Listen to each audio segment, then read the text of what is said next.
la historia de esta empresa, una historia que empezó hace más de 60 años con mi abuelo Natalio, siguió con mi tío Samu, después con mi papá Juan Carlos, y hoy nos toca a nosotros continuar este camino.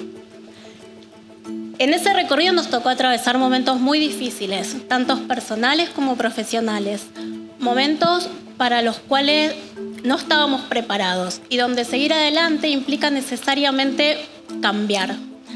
También me tocó personalmente encontrar mi lugar en este mundo históricamente liderado por hombres.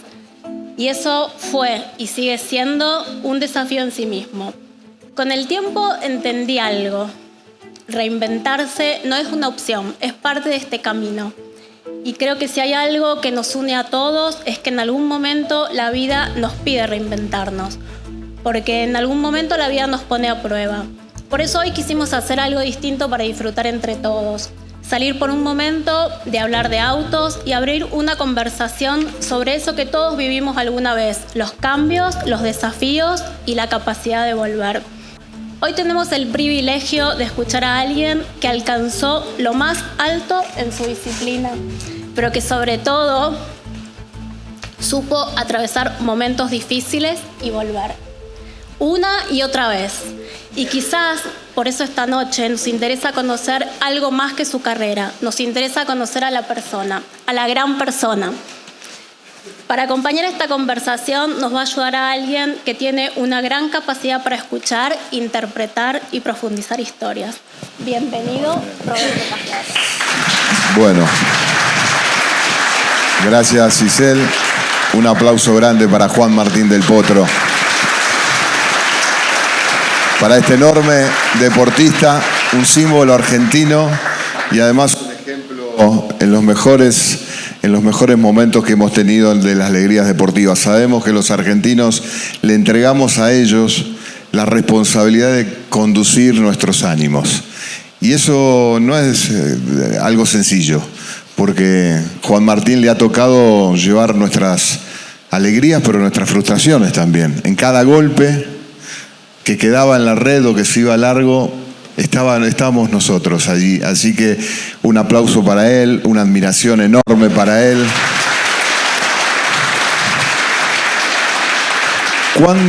Primero, ¿cómo andás? Hola, buenas noches a todos. Otra vez en Rosario, muy feliz de estar acá. Gracias, G, por esta invitación, Ivana por haber venido, Diego, todo tu equipo. Muchas gracias por estar acá en esta, que espero sea una linda charla. Estoy bien, estoy muy contento de siempre volver a Rosario. Para mí ya es mi familia rosarina. Y con ganas de, contar un poco las cosas que no se saben, las cosas que no se pueden googlear, las cosas que no aparecen en el medio de lo que fue mi carrera, toda mi historia deportiva, mi historia de vida. Y ojalá que lo puedan disfrutar, porque muchas veces lo único que se sabe es la parte linda de nuestro deporte, los logros, las copas, los trofeos, pero como cualquier persona de ustedes nos pasan cosas malas y eso es lo difícil y lo desafiante que tiene nuestro deporte, cómo nos reinventamos justamente. ¿Tenés una balanza en la vida? ¿Viste que uno pone en la balanza lo bueno y lo malo? ¿Eso lo tenés?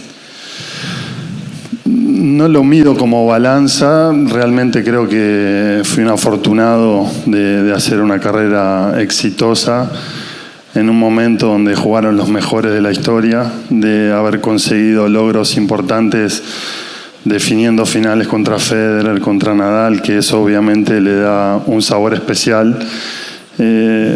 Solamente conseguí ganar un Grand Slam, pero ganárselo a Federer vale por muchísimo más.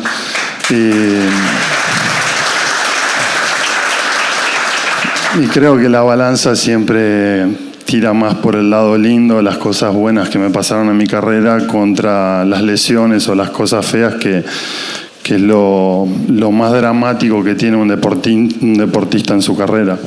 Ahí viste que las carreras de los deportistas se construyen con los triunfos. Lamentablemente somos del público exitista que hasta que Messi no ganó, no lo dejamos de mirar con las dudas que se le miraba a ese deportista que hacía con la camiseta del Barcelona cosas que no hacía con la de la selección. Pero hay otras que terminan de escribirse, además de los triunfos, con situaciones cuando la vida te quita aquello que más amás. ¿Cómo fue ese momento cuando vos intuías que la vida te estaba quitando eso que más amabas?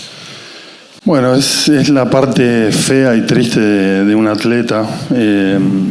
Siempre digo que el rival más complicado que tuve en mi carrera fueron las lesiones, fueron los dolores en el cuerpo, en el cual no, además de intentarlo y no parar de querer encontrarle la solución, sobre todo a mi problema de la rodilla, no lo pude lograr y sentí que ese partido lo perdí. Siempre prefería jugar contra Nadal, Djokovic o Federer antes de estar lesionado, porque cuando entras en ese periodo de oscuridad, de que tu planificación cambia, de no jugar torneos, de además de perder dinero, de no cumplir contratos, estás saltando de médico en médico, de tratamientos.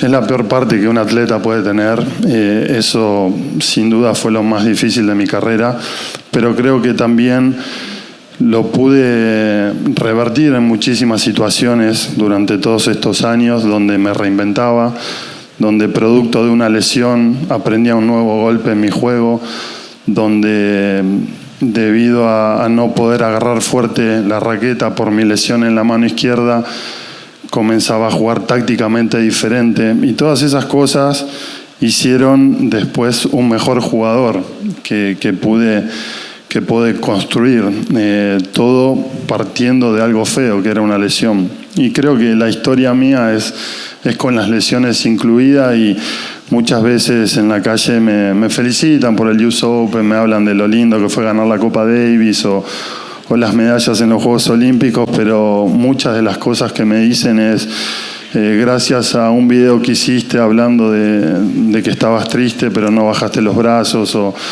gracias a que nunca te rendiste a pesar de estar dolorido y no entregar nunca tu fortaleza, pudiste sobreponerte. Yo también rendí bien este final, entré en este trabajo, me fue bien en esta prueba y sentir eso, que en la gente se ve reflejado lo que yo pude dejar en la cancha, creo que vale mucho más que un trofeo, porque es lo difícil de poder conseguir ese amor y llegar a ese corazón de tanta gente.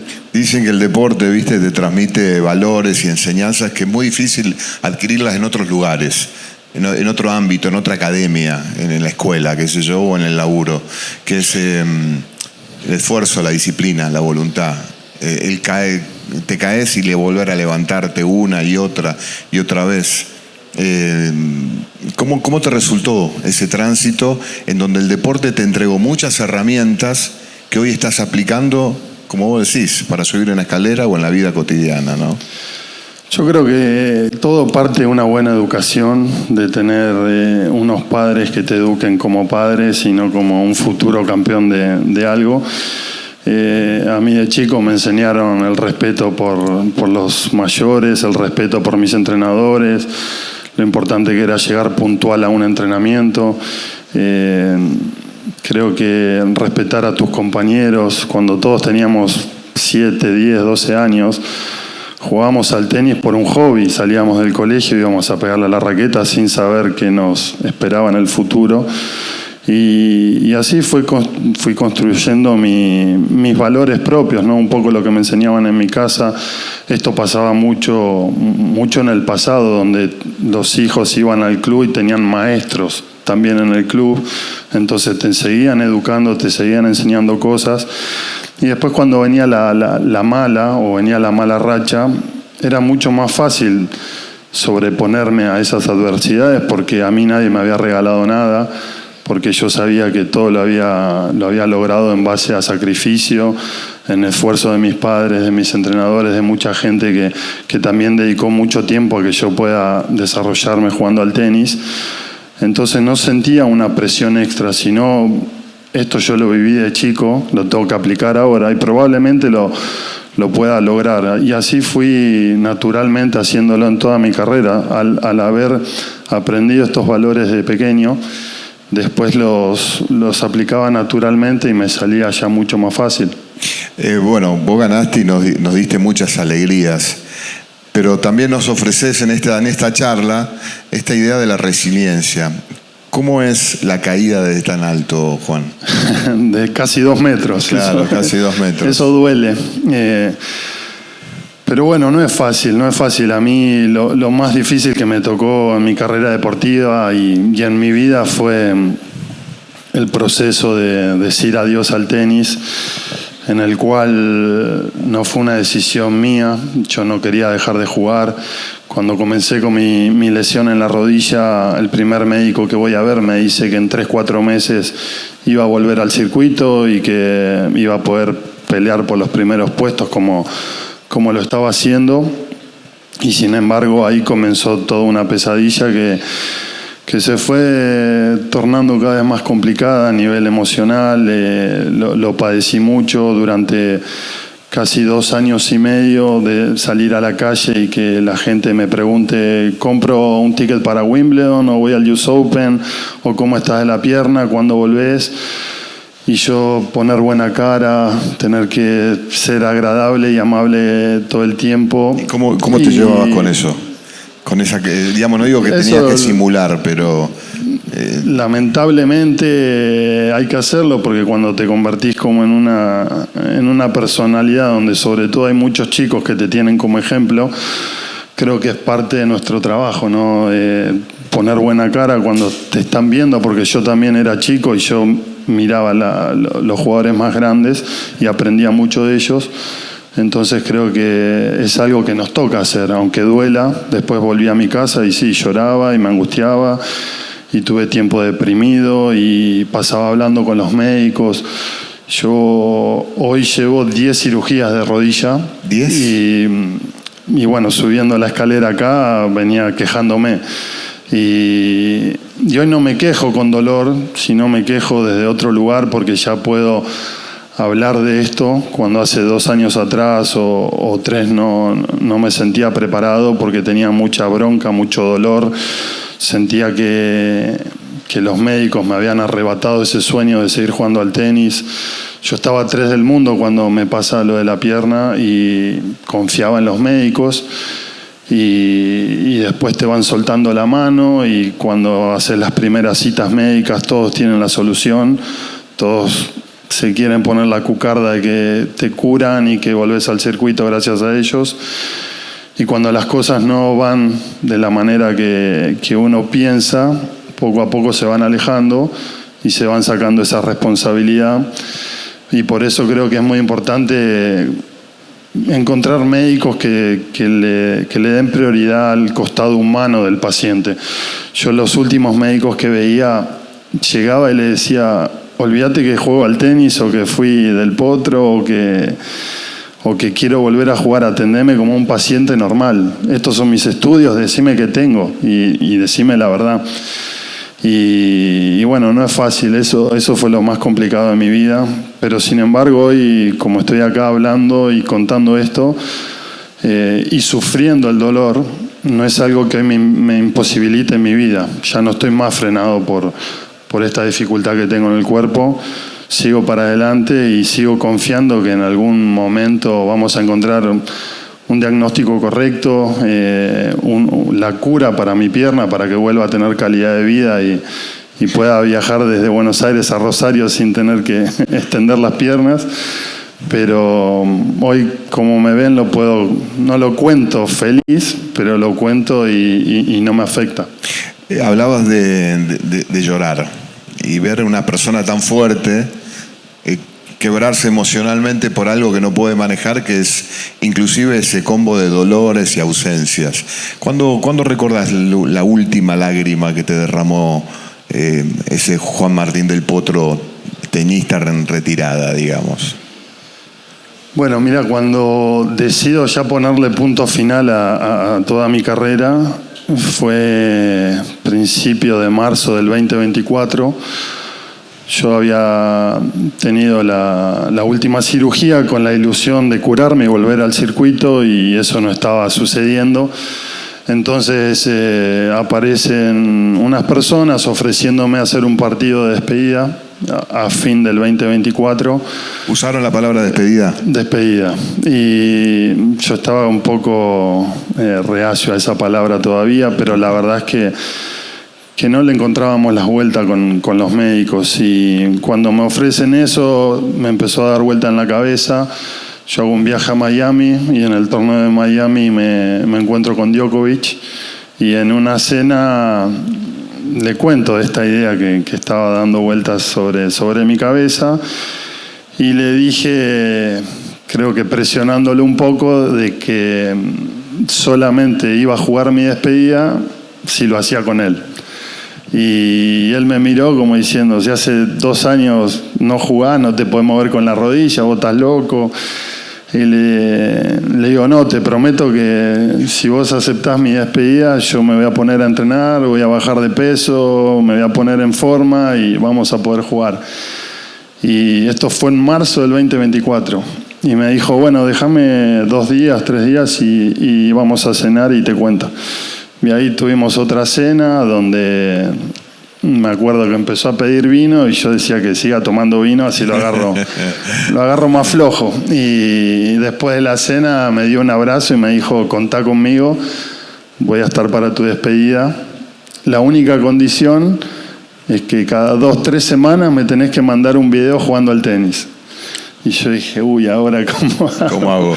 Por suerte era marzo, tenía tiempo. Le aceleraba los videos, yo, ¿viste? Le ponía para que me vea que me movía más rápido. Pero te lo tomaste en serio. Sí, obviamente, cuando él me dijo que sí. Y bueno, y ahí empecé una etapa de mi vida entendiendo que me retiraba oficialmente, que iba a tener una de las despedidas más lindas que un tenista podía tener, obviamente con Djokovic en Argentina. Fue un evento con 15.000 personas donde estuvo mi mamá, que también mi mamá no era de seguirme mucho por el circuito, entonces ese día estuvo ahí en primera fila y la verdad que fue una despedida soñada. Y volviendo a tu pregunta, esa fue la última vez que lloré, pero lloré de felicidad y me pude retirar adentro de la cancha con lágrimas de alegría y con una sonrisa. Un aplauso.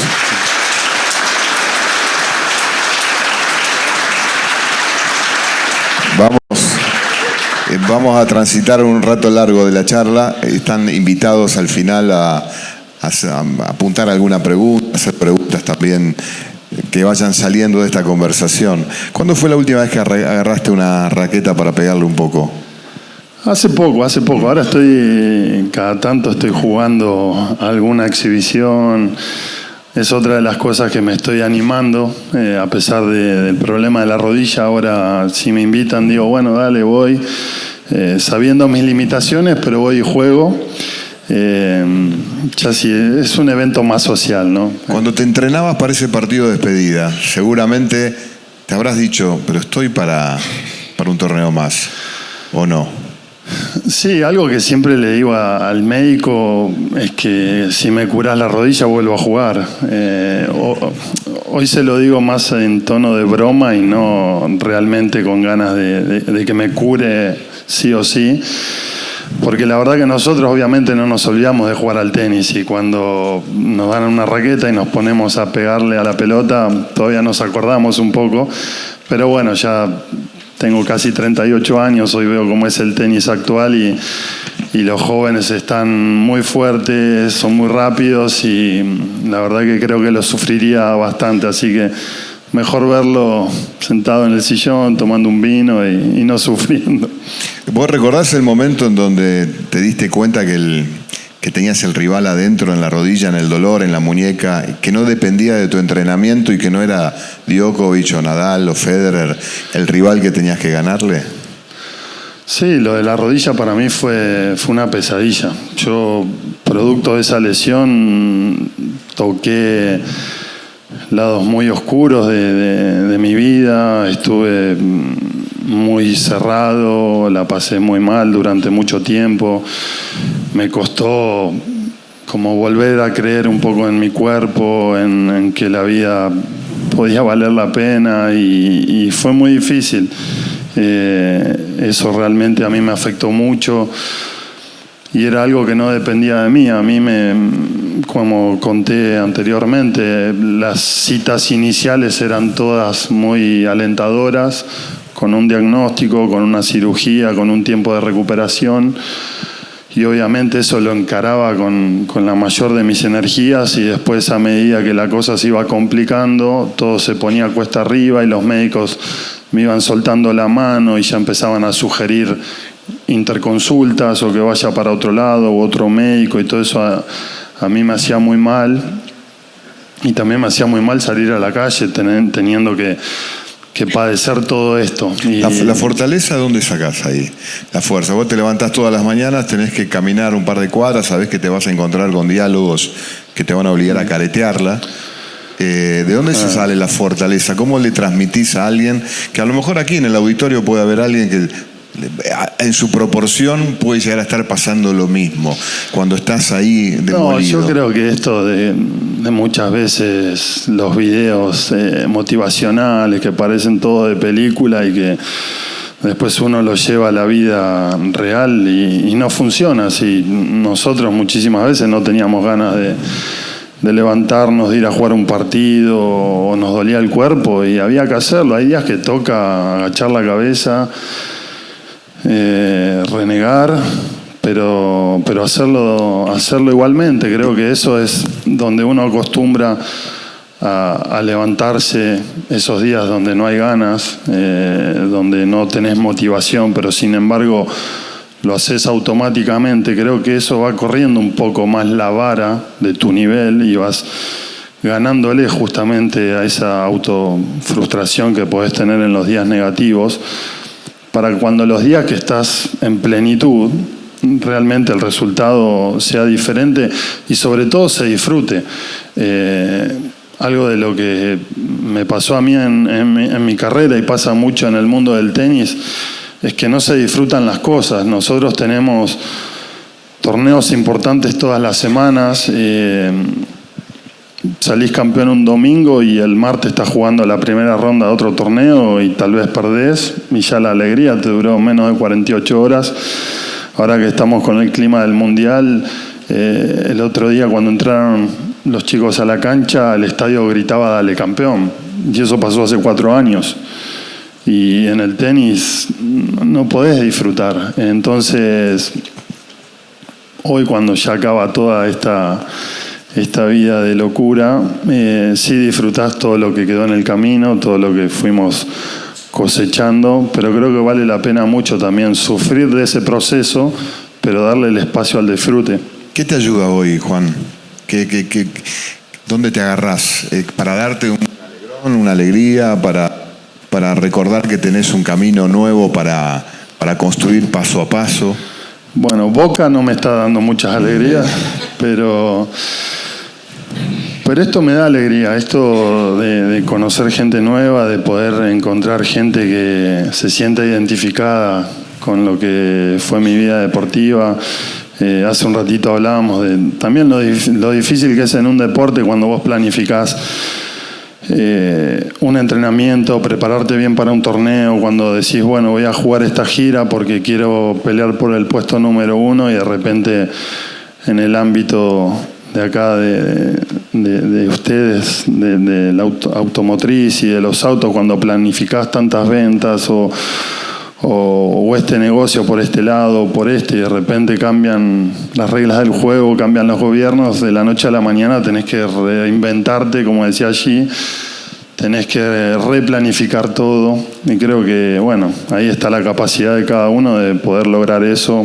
A mí me da mucho disfrute venir acá y que no sea un plomo, sino sentirme agradable de poder contar un poco estas historias, después el día de mañana encontrarme con gente que me diga te escuché o me sentí identificado con lo que me dijiste, y después disfruto mucho mi tiempo libre, que el no tener más esa rutina que para nosotros eran 8 horas diarias de entrenamiento, dormir todas las semanas en hoteles diferentes, hacer las valijas, hacer las migraciones de los aeropuertos, que todo eso, cuando la gente dice, no, ustedes se la pasan viajando, qué vida que tienen, ese costado es bastante aburrido, ¿no? Y hoy lo disfruto mucho, estar en mi casa y dormir capaz que 15, 20 días seguidos en mi casa es algo que nunca hice en 20 años de mi vida. Y hoy lo disfruto mucho, algo tan básico como estar en Tandil o estar con mis perros o, che, es el cumpleaños de tal, bueno, yo estoy. Poder estar para esos momentos son cosas muy simples, pero que disfruto mucho. ¿Qué haces cuando estás con tiempo libre? ¿A qué lees? ¿Escuchas música? ¿Salís con tus amigos? ¿Mirás tele? Ahora estoy como con algunos proyectos personales, me dedico un poco el tiempo a eso, voy aprendiendo de los rubros donde me estoy metiendo, trato de conectarme un poco más con las personas, ¿no? Para nosotros siempre tener ese momento de poder conversar y poder conocerte con otra persona donde la mayoría de la gente se te acerca como fan y no poder dar ese espacio a conocerte un poco más, era muy común durante nuestra carrera. Y bueno, hoy tengo un poco esa apertura, aprovecho a viajar con amigos, a viajar un poco como turista, que nunca me pasó. Fui a Roland Garros como 20 veces y tengo una sola foto en la Torre Eiffel. Y hoy, bueno, trato de poder aprovechar eso. ¿Y cómo te va con eso? O sea, tratar de ser una persona y no una celebridad como era Juan Martín cuando estaba en el circuito. Si bien lo seguís siendo, porque me imagino que de donde vas te encontrás con ese encuentro, digamos, donde la gente te celebra, ¿no? Sí, es que eso es algo natural y muy difícil de lograr. A mí me pasa que tanto en Argentina como en muchos lugares del mundo el reconocimiento por la carrera que hice y también por esto de nunca haber bajado los brazos, de no rendirme, de a pesar de todo lo que me pasó, lograr tantas cosas, me da mucho orgullo. Creo que lograr ese cariño y ese amor de la gente no es algo sencillo, y creo que es una copa que vale mucho más que muchos de los torneos. No muchos tenistas lograron eso, ser local en todo el mundo. Federer lo logró, Nadal, Djokovic, y yo sentía que un poco eso me pasaba.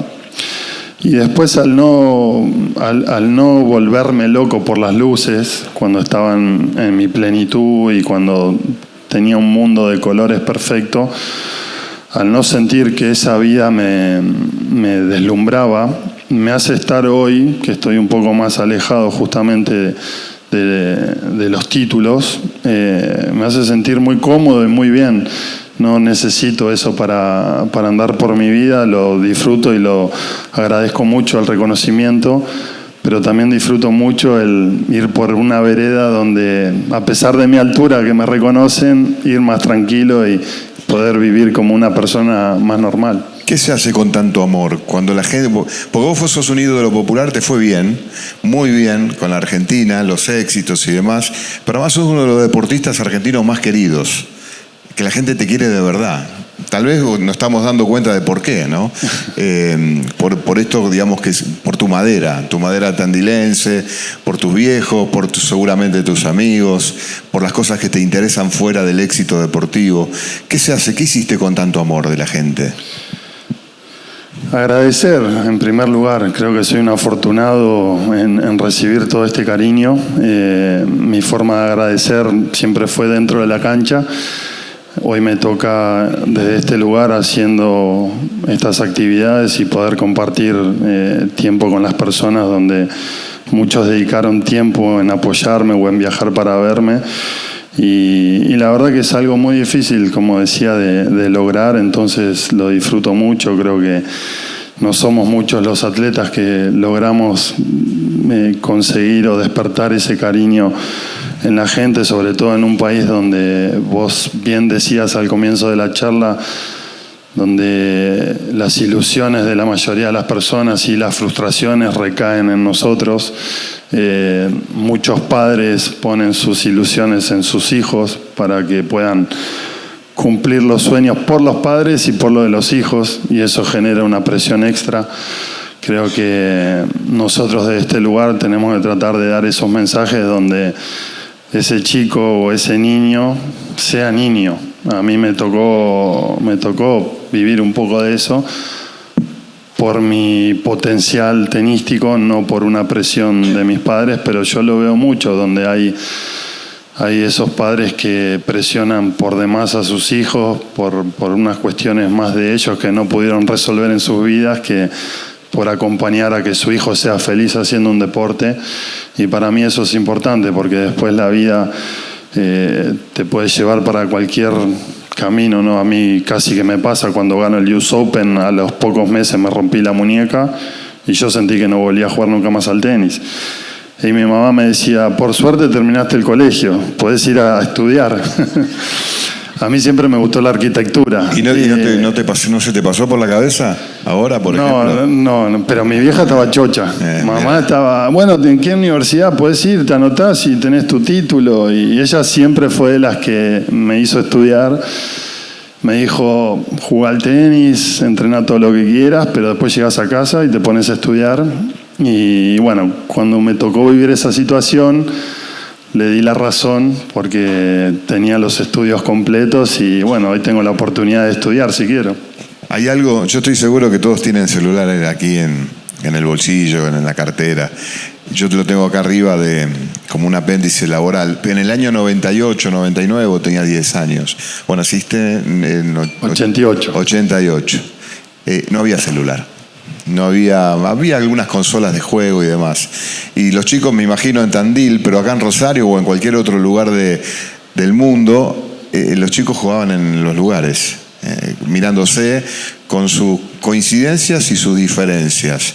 ¿Cómo ves hoy a los chicos? Porque hablábamos recién de la esperanza del adulto frente al mundo juvenil, cuando tal vez hoy le interese más tener tecnología cerquita, resolviéndole el ocio, y no estar aburriéndose en el club o tratando de ver qué inventaban. Bueno, para mí este cambio de las nuevas generaciones se ve reflejado en el resultado de los futuros campeones, ¿no? Hoy, por lo menos en el tenis, está costando mucho que aparezcan cracks o futuros top 10 o alguien donde puedas depositar toda tu esperanza en que va a ser o pelear por el número 1.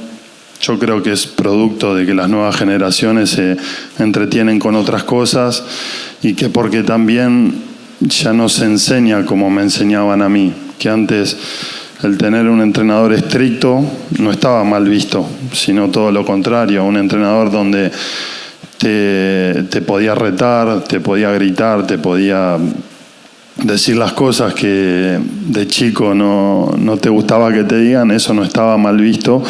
Hoy hay que tener mucha cautela, ¿no?, con las palabras que se usan, entonces ahí creo que pierde un poco el valor y la fuerza de la palabra para enseñar a estos chicos esos valores que yo aprendí, ¿no? Yo cuando llegaba tarde a un entrenamiento, 5 o 10 minutos, mi entrenador me mandaba media hora a sentarme, a morirme de frío y yo calladito. Hoy ese entrenador le dice, no pasa nada, vení, jugá, entrená, porque también al no tener tantas facilidades hoy económicas y que no haya tanto apoyo, mismo los entrenadores o la gente que tiene que enseñar necesita de que ese chico siga tomando clases, porque necesita que el papá le pague para que él pueda llegar a fin de mes. Y hay toda una cadena y un circuito que cambió mucho.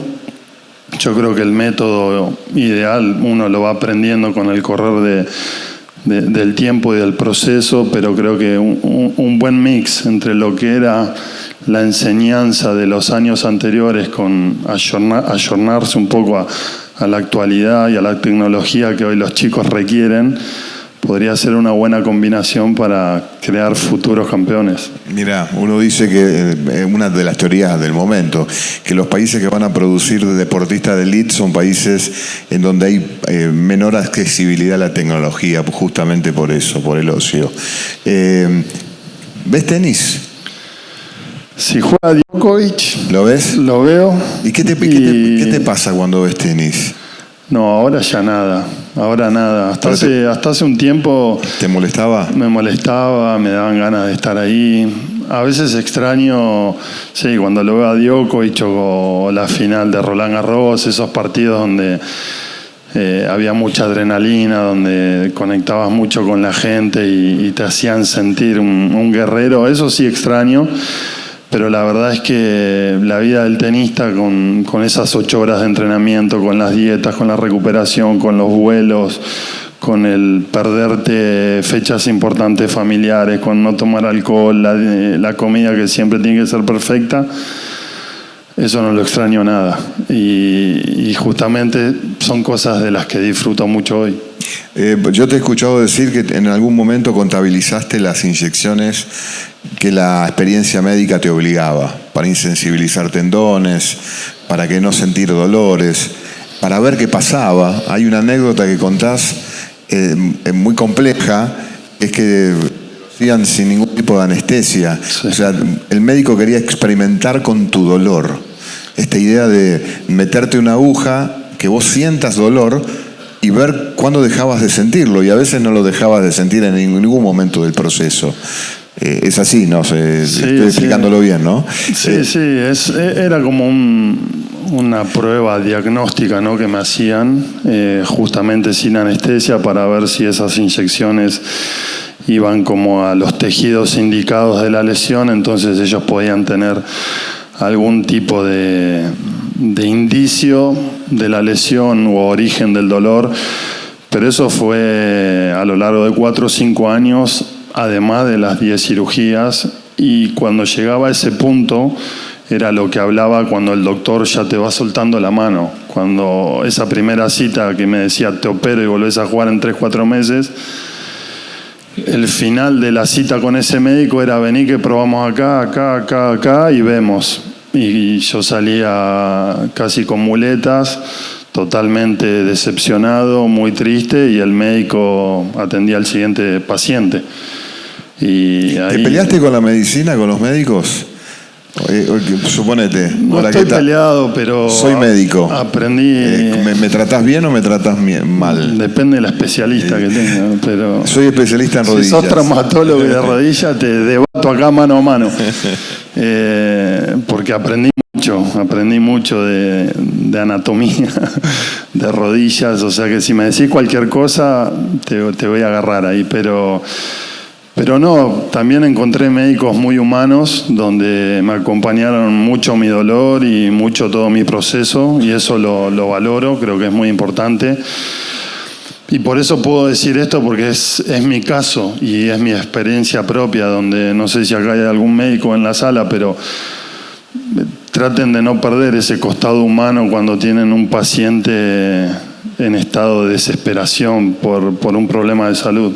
Creo que a veces uno lo puede curar desde el amor y desde el apoyo y la contención, muchas más veces que desde una pastilla. Y creo que los mejores médicos del mundo que me atendieron siempre tenían el diagnóstico correcto, se equivocaron y no tuvieron ese lado humano donde otros médicos no tan reconocidos sí lo tuvieron. Yo valoro mucho, son amigos míos y me siguen acompañando en esta búsqueda de la solución. Estaba pensando en eso del médico, cuando hay un caso muy sensible donde el médico trabaja no de manera eficiente, no te retira del oficio, de la profesión. Si sos abogado y tuviste una intervención, vas a seguir siendo abogado. Lo que soñaste de chico, o arquitecto o ingeniero. En tu caso, una intervención médica tal vez defectuosa, que uno imagina que pudiera haber pasado en el tránsito de tus lesiones, alguien que no hizo bien las cosas, te retira de tu identidad. Tu identidad es Juan Martín del Potro, teñista profesional. Te retiró. ¿Hay resentimiento, hay malos sentimientos en ese tránsito que te tocó vivir con eso? Digo por la medicina, por los profesionales médicos, porque en tu caso era muy evidente eso. Durante mucho tiempo no lo sentía así. De hecho, seguía buscando nuevos médicos, nuevos tratamientos, porque todavía estaba en edad y me sentía joven para para seguir intentando y curarme y volver al circuito, hasta que de repente todo se empezó a complicar. Y cuando empezaba a ver médicos que me decían, bueno, es un caso complejo porque la primera cirugía la hicieron así y así, entonces vamos a ver, todo me volvía a esa cirugía inicial. Entonces ese tipo iba ganando cosas feas en mi vida. Pero un día dije, bueno, es lo que me toca, como me han tocado tantas cosas en mi carrera o en mi vida personal. Lo veo como parte del aprendizaje de toda mi vida. Creo que también he tenido cosas muy lindas y muy agradables y me han hecho muy feliz gracias al tenis y al deporte que competí. Y esto no lo veo como ¿por qué a mí? Creo que tal vez es el desafío más complejo, más difícil que tengo que aprender a resolver en mi vida, y el día que lo logre tal vez me sienta hasta más pleno y más feliz que adentro de una cancha de tenis. Pues sé que sos futbolero, se habla de Cavani yéndose de Boca, sos hincha de Boca, pero es más grande que vos, Lionel Messi. Y el fin de semana, en el debut de la selección, metió 3 goles. ¿Cómo ves esa idea del retiro en un deportista como él? ¿Lo ves cerca? Digamos, vos que transitaste ese camino con otras trompadas, él seguramente debe estar saliendo a la cancha pensando todo el tiempo porque generalmente a los futbolistas los retira un técnico. O una lesión también, cuando no te pone más el técnico o cuando el cuerpo le pasa factura por alguna incidencia. ¿Cómo ves el tema de Messi, su veteranía, su experiencia y la palabra retiro, que sé que, bueno, está cerca de él? Yo creo que él está haciendo un proceso de adaptación con esa palabra. Está empezando a armar el camino para el día después del fútbol, como la mayoría de los atletas. En mi caso fue de la noche a la mañana y tuve que aprender un poco a los golpes y pataleando, porque no era la decisión que yo había tomado. La verdad que a Leo no lo va a retirar un técnico ni nada de eso. Yo creo que hoy está disfrutando muchísimo competir, estar con la selección. El haber ganado cosas con Argentina también lo posicionó a él en un lugar donde yo nunca dudé que él estaba, pero acá en Argentina, que somos muy exigentes y exitosos, siempre le pedíamos un poco más. Y bueno, producto de que pudo conseguir esos logros con la selección, hoy se lo ve feliz, se lo ve disfrutando. Le seguimos cargando la responsabilidad a él de que tiene que hacernos felices a nosotros, y creo que no es lo que corresponde. Creo que es momento de nosotros verlo disfrutar a él y agradecerle, y ojalá que lo haga hasta lo que él quiera, ¿no? Porque verlo dentro de una cancha es alegría pura. El otro día con los 3 goles, pero ya simplemente verlo moverse o estar ahí, creo que como argentino es un privilegio, ¿no? Somos un afortunados de tener semejante embajador en el mundo, que sea de esta ciudad. Para ustedes también debe ser muy, muy especial y bueno, es argentino. Vamos a ir redondeando, por lo menos mi participación, y permitir algunas preguntas de ustedes. Te pregunto cortito, ¿qué es el éxito y qué es el fracaso en la vida de Juan Martín del Potro? Digamos, también como una cuestión ejemplificadora, como un ejemplo que puede transmitirse a cualquier oficio o cualquier acción, ¿no? El éxito es que te reconozcan como una buena persona. Creo que el deporte termina y la vida continúa, y hoy ser un tipo educado, un tipo reconocido por los valores como ser humano, al margen de si jugaba bien o no al tenis, creo que es lograr ser una persona exitosa. Y para mí fracaso creo que no existe, porque nunca dejé de intentar cuando se me ponían las piedras en el camino. Creo que si vos te podés sobreponer a eso y podés seguir intentando, nunca vas a ser una persona fracasada, porque nadie te garantiza el resultado final. Lo que sí depende de vos es seguir intentándolo y que valga la pena ese camino y ese proceso. Bueno, tenés 38 años. ¿Qué querés ser cuando seas grande? 37. 37, vas a cumplir 38. ¿Qué querés ser cuando seas grande? Y ya me siento grande, A veces ya me junto con mis amigos en Tandil y veo 2 hijos por ahí, la mujer por allá. ¿Pensás en eso? No, todavía no. Todavía no. Además, mi gran amigo Gus, que no vino, es un compañero de aventuras que tengo, que gracias a él y allí estoy acá yo. ¿No lo querés dejar solo? No, pero bueno, no lo puedo dejar solo. Qué bárbaro. Sí. Bueno, sos un símbolo de resiliencia. Gracias a que no había teléfonos en aquella época, pude disfrutar mucho. Hoy ya me cuido un poco más. Ahora usted tiene una cámara de fotos cerca. Sí. Sos un símbolo de resiliencia, de resistencia y también de batalla, porque nunca dejaste de pelear. Aun cuando el rival ya no estaba del otro lado en la cancha, sino en parte de tu organismo. Y eso es fuerte. ¿Y acaso así, eso también sea una lucha íntima, persistente y muchas veces invisible, donde habita en tu forma la dimensión más humana, valiente y conmovedora de tu historia? Así que muchas gracias por contarla. Gracias. Un aplauso para Juan Martín. Juan Martín, mi nombre es Alfredo Rabanal. Siempre admiré tu carrera desde que ganaste el US Open 2009. La verdad que me impresionó bastante. También ganaste el Indian Wells el 2018. Sé que tienes 2 Olimpiadas y 22 títulos ATP.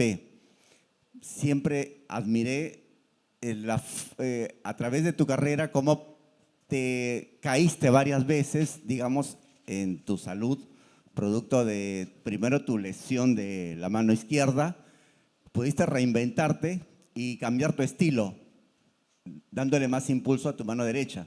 Lo mismo pasó con tus rodillas cuando pudiste superar esas operaciones, y cada vez que te seguía por las noticias y anunciaban tu retorno después de las operaciones que tuviste y después de la terapia de rehabilitación que tuviste que pasar, cambiabas tu estilo de juego. Tal es así que lograste todos esos triunfos. Como empresario también he pasado lo mismo, he tenido varias caídas, he podido superar esas caídas, reinventarme. No es fácil es hablarlo, pero no es fácil tener que recorrer estos caminos. Mi pregunta es, ¿qué mensaje le darías a los empresarios que vemos como referente tu persona, que fuiste un gran deportista, obviamente? Bueno, te estudiaste todo, muy bien. Creo que el mensaje es lo que estuvimos hablando, ¿no? Acá las cosas, sobre todo en este país, nunca son fáciles. Nadie te regala nada. Cuando uno hace una planificación para lograr un objetivo, después las cosas pueden cambiar rápidamente y ahí toca reinventarse. Pero yo creo que es parte del desafío del empresario, del deportista, no relajarse ni darse por vencido así cuando uno está yendo bien, ¿no? Porque siempre hay que ir en busca de un poco más. Nosotros peleábamos por los mejores torneos y ganábamos un torneo y no se acababa el circuito. Nos volvíamos a preparar para volver a ganar, y creo que en la capacidad del entrenamiento, de la disciplina, del trabajo duro, a la larga se consiguen muchísimas más cosas. Entonces, cuando acá a nivel empresarial las cosas no van tan bien, ahí es donde hay que poner todo el foco, toda la capacidad, mirarse a los ojos, escucharse mucho en el equipo de trabajo y buscar esos nuevos caminos para reinventarse. Me colo con una... Gracias. Porque estás hablando de empresa. Fila 2, ahí el señor quiere hacer una pregunta. ¿Te gusta Milei? ¿Te gusta cómo está la Argentina? Con la política, ¿no? Veníamos bien con toda la charla. Aprovecho y te colo una pregunta. ¿Cómo te llevas con la política? Siguiente pregunta ahí. ¿Quién iba a preguntar? Fila 2. Fila 2, fila 2.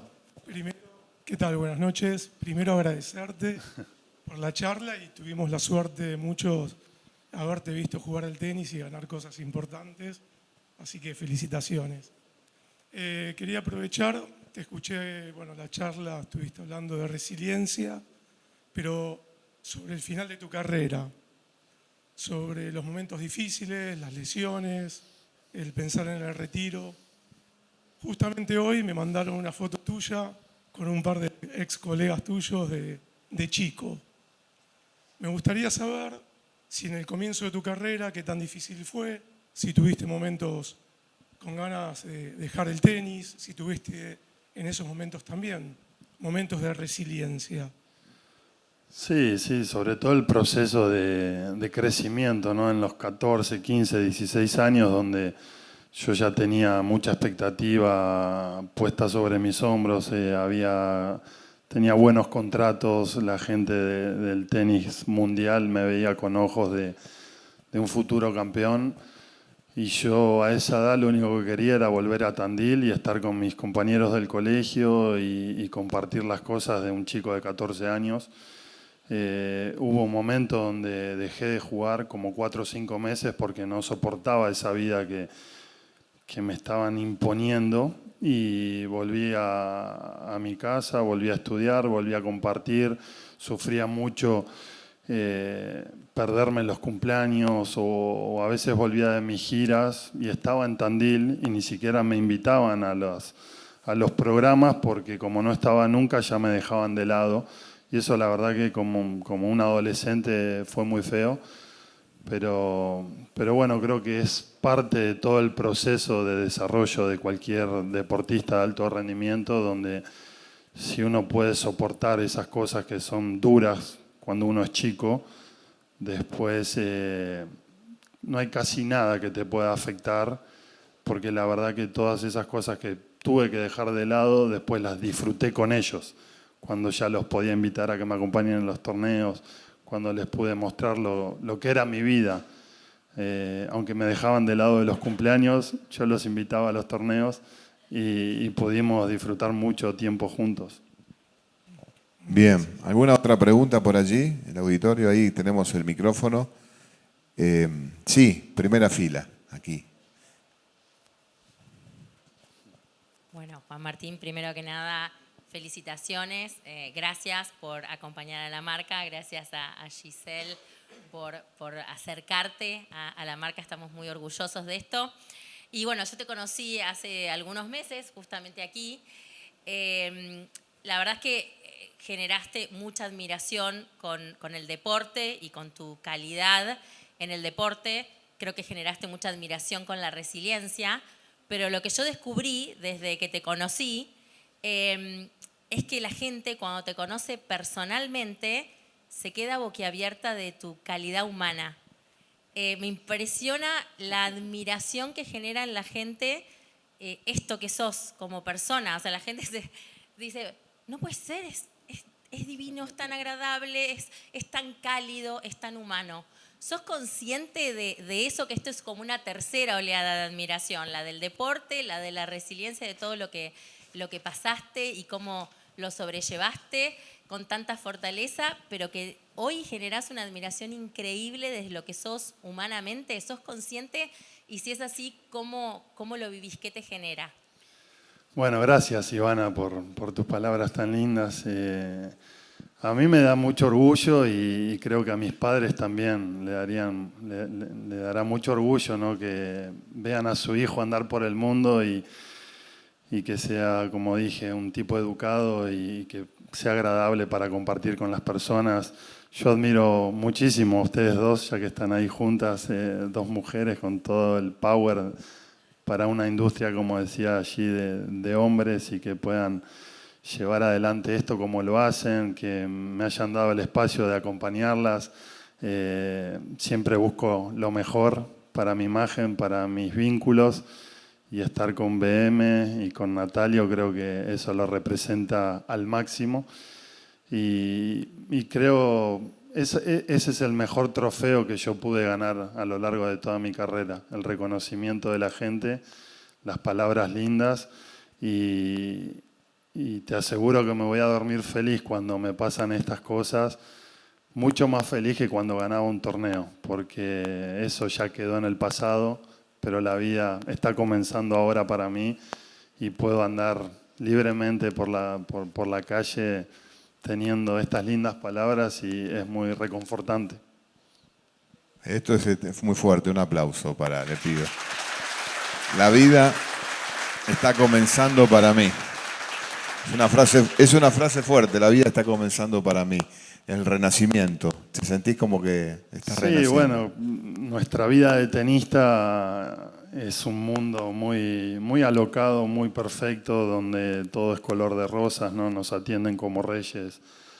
Durante muchísimos años siempre teníamos los mejores hoteles, los autos, todo perfecto.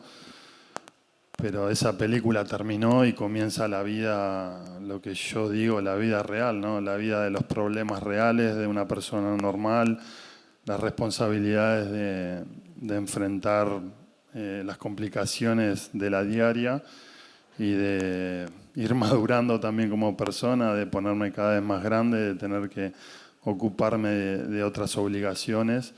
Y bueno, y poder llevar estos mensajes por el mundo, sobre todo algo que me gusta mucho es, como mencioné en la charla, hablar con los chicos y con los papás de los chicos, porque creo que ahí está la clave para el crecimiento y desarrollo de esos jóvenes y su felicidad.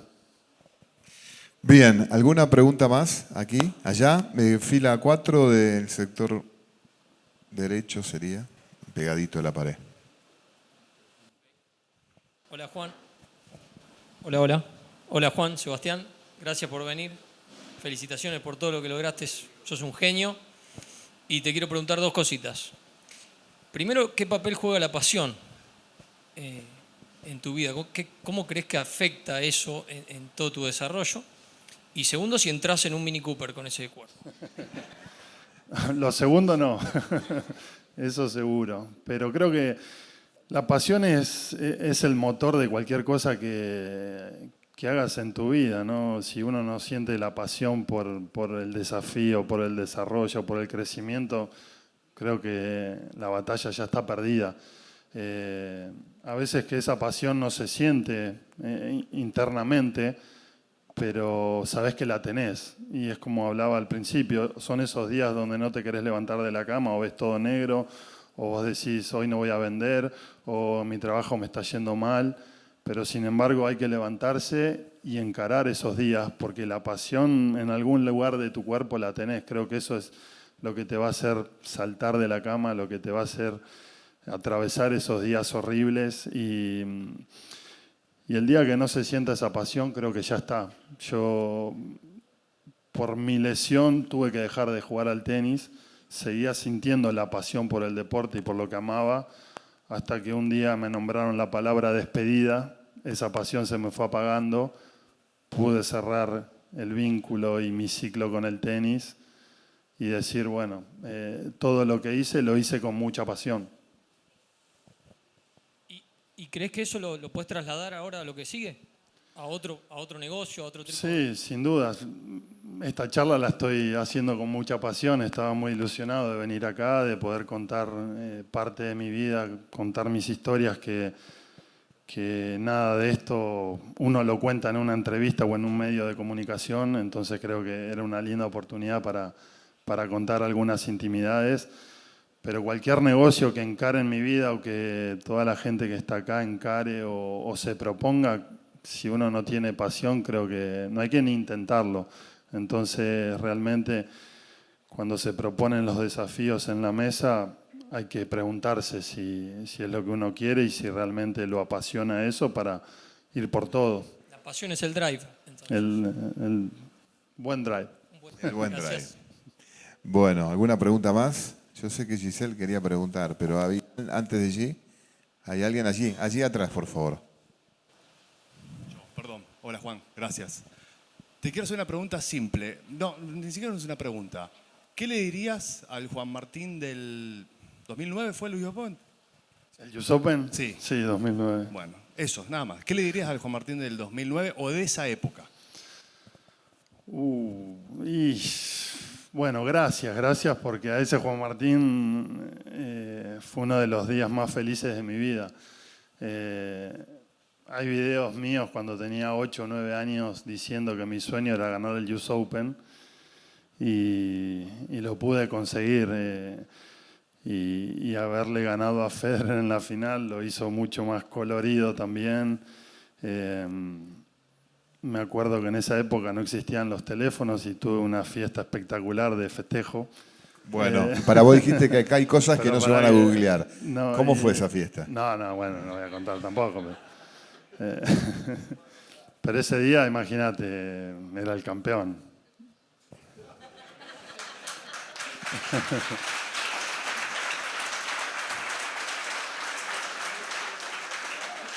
Bueno. Ya está, ya entendiste todo. Sí, ¿no? sí. Pero quería que vos le pongas de tus detalles. Bueno. 20 años tenía en Nueva York. Había ganado el US Open, estaba con mis amigos y no había teléfono, no había redes sociales. Tenías el pelo largo. Tenía el pelo un poco más largo, no tenía arrugas. Sí. Estaba bien. Estaba bien. Bueno, ¿alguna pregunta más? Allí. Sí, fila 4, 5.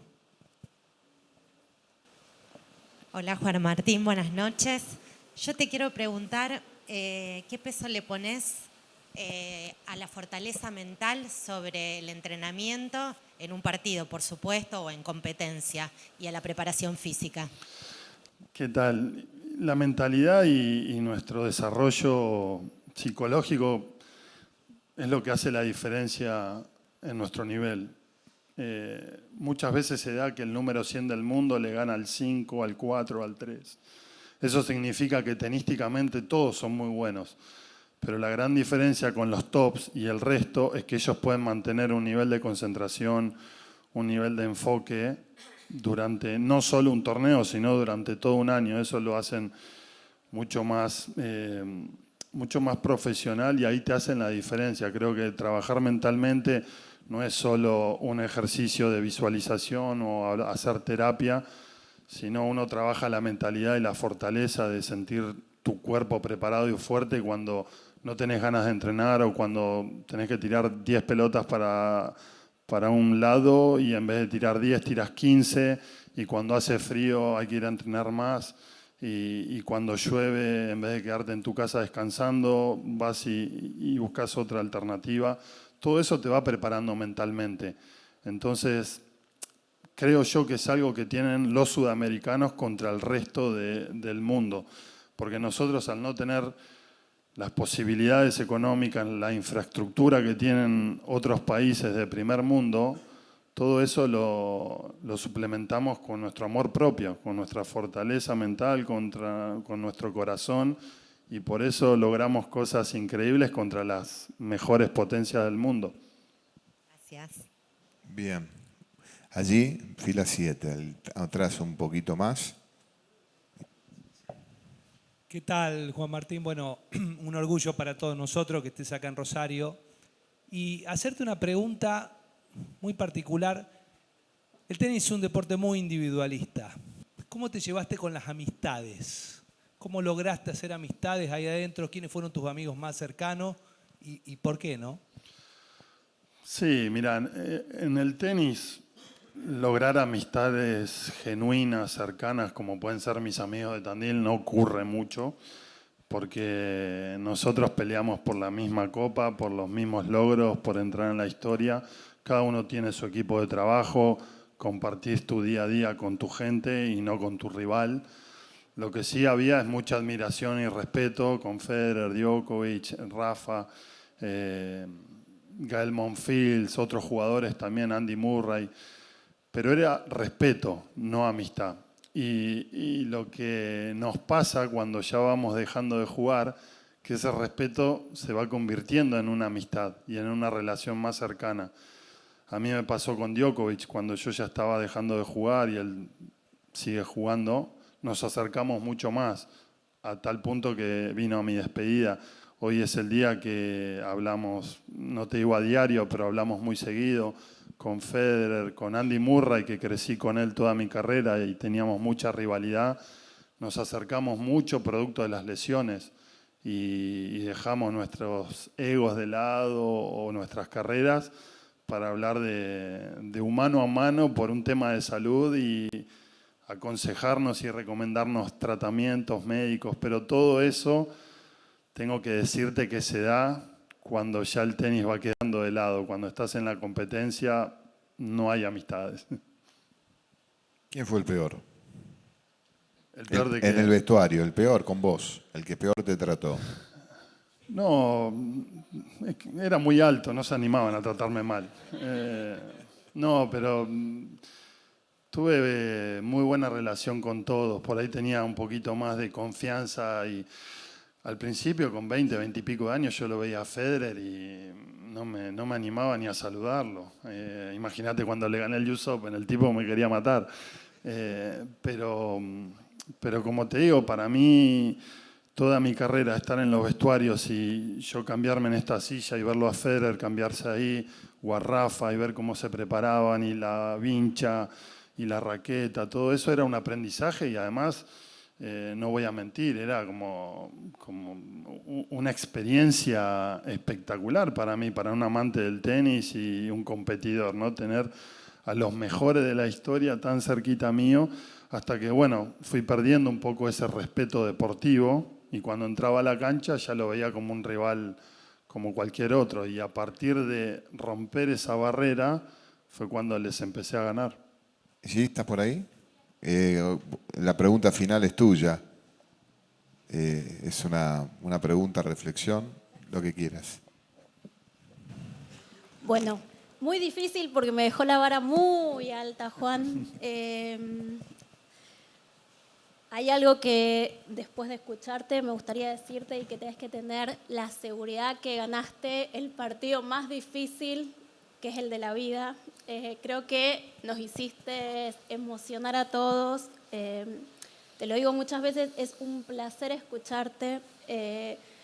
Fuera de lo de la cancha y fuera del deportista que sos, creo que a mí como mamá me da orgullo y emoción que mis hijas te puedan escuchar hablar como persona, aparte de como deportista. Realmente que cuando vos decías, espero que mis padres estén orgullosos, te aseguro que están muy orgullosos.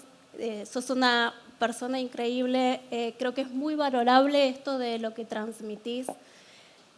Mucha gente cuenta los éxitos.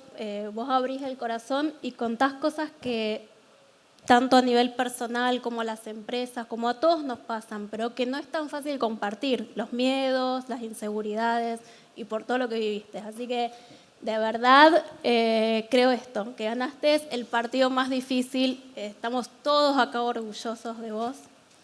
Y bueno, la verdad es que sos una gran persona. También quiero agradecerle mucho a Roberto. Gracias por acompañarnos en esta conversación con tanta sensibilidad y por tu apoyo incondicional hacia nosotros. Tengo que contarles que no nos conocíamos personalmente antes de esta charla, que fue un sí rotundo y que nos dijo que era un honor poder entrevistar a alguien como vos cuando lo llamamos, que no dudó ni un minuto. Quiero hacer también un agradecimiento muy especial a Ivana. Como todos saben, es la CEO de BMW en Argentina. Gracias por acompañarnos durante todos estos años y también por abrir un camino siendo la primera mujer en ocupar este lugar. Ivana le dio a la marca y a todos los concesionarios una calidez, así que bueno, de verdad, gracias. Y gracias especialmente a todo mi equipo, a todo el equipo de Natalio, porque estas noches y todos los eventos que ustedes ven acá se construyen gracias al trabajo y al compromiso de muchas personas que a lo mejor no todos conocen. Es un equipo muy grande que trabaja con mucha pasión, así que bueno, gracias a todos ellos. Y gracias a todos ustedes por estar acá, por seguir este camino con nosotros, por seguir eligiéndonos. Y ojalá esta noche se lleven más que una charla. Creo que que Juan nos dejó un mensaje de vida para todos, así que bueno, muy agradecidos todos. Gracias, G, gracias. Muchas gracias. Hasta luego. Gracias, Juan.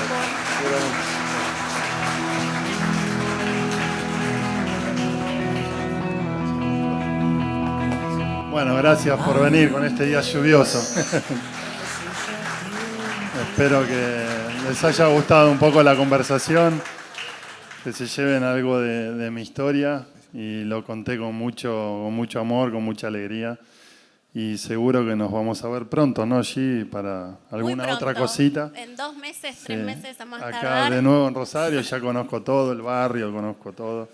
Así que... Ahora los invito a todos a compartir un cóctel abajo, y también les quiero contar que cada uno se va a llevar un regalo firmado por Juan Martín. Tengo que contar que yo le ofrecí que hagamos una firma en serie y él dijo que no, que quería que cada uno se lleve una pelotita firmada por él, así que estuvo Todas las que ven hoy, ahí. firmó una a una cada una de las pelotitas que ustedes se van a llevar. Gracias, Juan. Así que la mano me duele por la firma esa. Pero llévensela bien.